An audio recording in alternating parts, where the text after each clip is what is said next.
Studiyamızın bugünkü qonağı maarifçi bloger Aynur xanım Əsilzadədir. Salam Aynur xanım, xoş Salam. gəlmisiniz. Çox sağ olun, xoş gördük. Bizim bugün danışacağımız mövzu sosial şəbəkədə yayılan miflər və həqiqətlərdir. Məhz elə sizi də buna görə çağırmışıq. Aynur xanım, niyə məhz asil mif? Əslində çox maraqlı sualla başladıq. Bu sualı mənə çox ünvanlayırlar. Elə fürsət düşmüşkən də izah edeyim, hər kəs də bilsin. Asil mif sözünün əslində açılışı çox sadə və maraqlıdır. Asil sözü əsil, həqiqət, reallıq deməkdir. Mif isə onun tam əksi olan, real olmayan, uydurma, əfsanə deməkdir və bu iki söz bir-birinə ziddir. Ziddiyyət olan yerdə də hər zaman inkişaf olur. Odur ki, biz də cəmiyyətimizin maariflənərək inkişaf etməsində az da olsa töhfəmiz olması məqsədi ilə bu platformanı yaratdıq və adını da elə Asil Mif qoyduq. Bəs bu asil mif platformasında izləyicilər ən çox hansı başlıqlara reaksiya verirlər? Sağlamlıq, avtomobil, məişət, yoxsa gündəlik vərdişlər? Sağlamlıq mövzuları əslində yaralı yerimizdir. Bir növ hər kəsin sarı siminə toxunur. Odur ki, biz sağlamlıq mövzularından daha çox reaksiyalar görürük. Amma ümumilikdə bizim kateqoriyalarımız arasında çox maraqlı bir statistikamız var. Məsələn, avtomobil mövzularında bəylərimiz daha aktiv olur və yaxud da valideynlərə yönəlmiş mövzularda atalar və analarla yanaşı uşaqlar özləri də müzakirəyə qoşulur, reaksiya verirlər və yeri gəlmişkən onu qeyd eləyim ki, mənim YouTube kanalımda izləyicilərimin əksər hissəsini elə məhz məktəblilər təşkil eləyir və uşaqların bu cür maariflənərək böyüməsi bir asil mif olaraq, maarifçi bloger olaraq mənim üçün çox önəmlidir. Aynur xanım, sosial şəbəkələrdə məzmun yaradarkən, məzmunları paylaşarkən, məsələn, maarifləndirici məzmunlarla əyləncəli məzmunlar. Bu balansı necə qoruyub saxlayırsınız? Bu gün sosial şəbəkə istifadəçiləri sosial şəbəkəyə daxil olarkən əslində bir növ yorğunluqlarını atmaq üçün, dincəlmək üçün daxil olur. Biz onlara birbaşa ensiklopedik və yaxud da elmi məzmun verə bilmərik.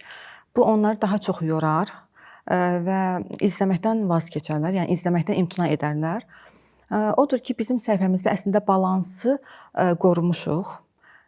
Məzmun öyrədici və maarifləndirici olmalıdır, amma təqdimat dinamik və maraqlı olmalıdır. Belə olan halda izləyici yorulmur, bizim videomuzda daha xoş zaman keçirir və videonun sonunda özü də fərqinə varmadan artıq yeni bir faydalı məlumat əldə etmiş olur. Elə bizim səhifəmizin məqsədi və şüarı da budur. Birlikdə hər gün öyrənək. Aynur xanım, elə biz məzmunlardan danışırıq. Az öncə biz sadaladıq sağlamlıq, avtomobil, məişət və gündəlik vərdişlər. Bu məzmunları əldə edərkən onları necə yoxlayırsınız? Yəni mənbə seçiminiz necə olur? Bu mənim üçün çox həssas mövzudur. Çünki izləyicinin bizə olan güvəni çox önəmlidir. Odur ki, biz bir məzmun əldə etdikdə onu ilk öncə müəyyən istiqamətlərdə filtrdən keçiririk.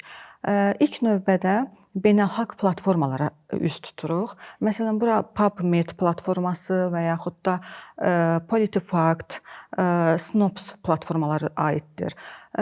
Daha sonra bəzi hallarda biz çalışırıq ki, məzmunu sırf real mütəxəssisi tərəfindən dəqiqləşdirək.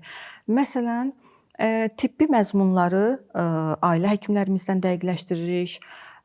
Elmi məzmunları yerli professorlarımıza müraciət edirik.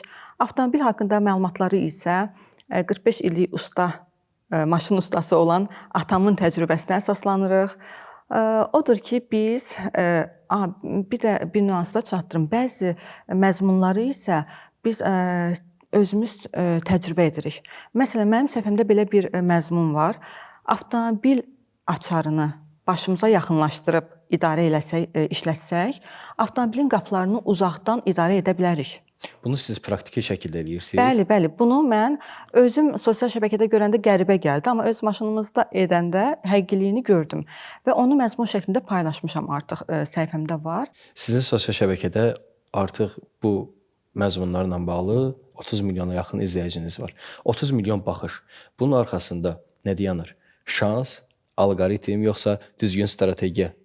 Əslində şans yalnız bir dəfə gətirə bilər. Amma davamlı uğurun arxasında sistemli bir iş dayanır. Çox adam elə bilir ki, bizim Asil Mif Asil Mif platformasının arxasında çox böyük bir komanda dayanır. Amma əslində Asil Mifin arxasında mən və yoldaşım Abbas bəydən ibarət 2 nəfərlik kiçik bir komandadır. Bizim rollarımız çox maraqlı şəkildə bölünüb. Kadra, təqdimata və məzmuna cavabdeh şəxs mənəm. Yoldaşım isə marketoloqdur. O rəqəmsal dünyanın gedişatını, alqoritmin işləmə prinsipini öz təcrübəsinə əsasən öyrənib və eyni strategiyanı bizim səhifəmizdə tətbiq eləyir. Odur ki, bizim səhifəmizdə deməli uğurumuzun arxasında mənim əməyim, yoldaşımın düzgün planlaması və ikimizin bitməyən israrı dayanır. Aynur xanım, sosial şəbəkədə yayılan ən təhlükəli mif nədir? İnsanlar ən çox hansı yanlış məlumata inanırlar? Sosial şəbəkələrdə zərərsiz və gülməli yalanlar çoxdur. Amma bununla yanaşı birbaşa insan sağlamlığına yönəlmiş yalanlar da var ki, bunlar ən təhlükəlisidir. Məsələn, bəzi türkəçarə müalicə üsulları. İnsanlar artıq tənbəllik eləyir, həkimə, mütəxəssisə getmir. Sırf sosial şəbəkələrdən belə türkəçarələrlə özlərini müalicə edirlər və sağlamlıqlarını riskə atırlar. Elə Asil Mif komandası olaraq da məqsədlərimizdən biri də sırf bu cür yalanları aşkara çıxartmaqdır. Bəs Aynur xanım, milyonlarla baxışı olan bir platformaya sahibsiz. Sizcə bugün insanlar daha çox məlumatlara inanırlar, yoxsa onları təəccübləndirəcək məlumatlar? Dediyiniz bu iki nüans mən düşünürəm ki, eyni anda baş verir. İnsan sosial şəbəkəyə girir, izləyici, özünə lazım olan faydalı məlumatı axtarır. Amma eyni zamanda da eynilikdən bezir, yorulur və onu təəccübləndirən bir məlumat axtarır. Ona görə də biz əslində bu işin arxasında bir marketinq analizi aparırıq. Məsələn, sosial şəbəkə trendlərini izləyirik, izləyicilərin rəylərini izləyirik və bir növ onların nəbzini tuturuq.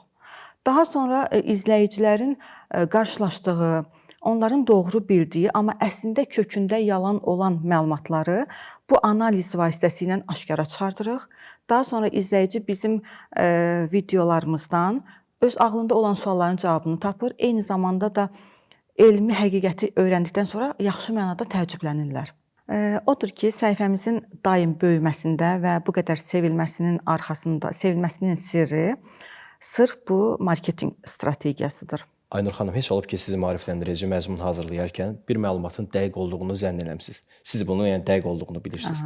Amma videonu hazırlayırsınız, nəticə olaraq, iş olaraq ortaya qoyursunuz, paylaşırsınız və izləyicilər bunu artıq izləməyə başlayırlar. Amma sonradan ya izləyicilərdən gələn rəylərin nəticəsində və yaxud da hansısa bir nəticə ilə siz bunu öyrənirsiniz ki, sizin paylaşdığınız maarifləndirici məlumat yanlışdır. Belə bir hallarla qarşılaşmısınız? Əslində belə bir hal baş verməyib səhifəmdə. Amma biz bildirmişik, bizim prinsiplərimiz arasında belə bir şey var ki, belə olduğu halda izləyici bizə geri dönüş etdiyi halda biz yenə də onun araşdırırıq və əgər səhv məlumat vermişiksə, bu barədə yenidən izləyicilərə məlumat veririk ki, həmin məlumat səhvdir. Əslində onu düzəliş edirik, yəni. Bunun özü də bir maariflənməyin bir yoludur. Aynur xanım, bəs indiyə qədər bu yerə gəlməyinizdə sizə hər hansısa bir dəstəyi olan olubmu? Qətiyyən. İndiyə qədər bu yerə gəlməyimizdə heç bir oxşar məzmun blogerlərindən və ya başqalarından dəstək görməmişəm və heç bir reklamdan istifadə etmədən, pul xərcləmədən tam orqanik şəkildə loyal izləyici kütləsi yığmışam. Yəni tam yaratdığımız məzmun hesabına yığılıb bu izləyici sayı. Bizim yeganə dəstəyimiz işimizə olan sevgimiz və bizi təmənnasız sevən və izləyən izləyicilərimizdir. Təbii ki, burada ailələrimizi də unutmayaq. Ailəmiz də bizim ən böyük izləyicilərimizdən biridir. Biz də sizə bu yolda uğurlar arzu edə bilərik. Çox sağ olun, təşəkkür edirəm. Gəldiyinizə görə təşəkkürlər. Mən də dəvət etdiyiniz üçün təşəkkür edirəm. Miflər və həqiqətlərlə bağlı maarifləndirici mövzuya görə də çox sağ olun. Var olasınız, sağ olun.